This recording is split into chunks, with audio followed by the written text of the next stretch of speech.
zarafatdan belə yalan danışmayan Peyğəmbərin ümməti bugün üzr istəyirəm, çox üzr istəyirəm, eşeğe zarafat edərək insanları aldadırlar. Bu təbir için deyiləm ki, burada olanlar o yalandan uzaq olsunlar. Bir daha burada olanlar olmayanlar anlaşıqlar zamanda onlar da o yalandan uzaq olsun. Bizim Peyğəmbərimiz yalan danışmaz. 1 aprel soy safsatası nədir?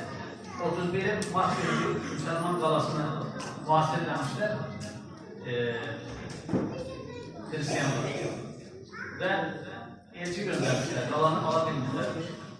Deyirlər ki, söz veririk, qalanı təslim etsə, kimsə zərər gətirməyəcək, zərər verməyəcək. 1 aprel günü qalanı təslim edirlər və qaladan təslim olanların hamısını qılıncdan keçirirlər. Deyirlər ki, biz o sözü günə verilmişdik, günə aid görürük.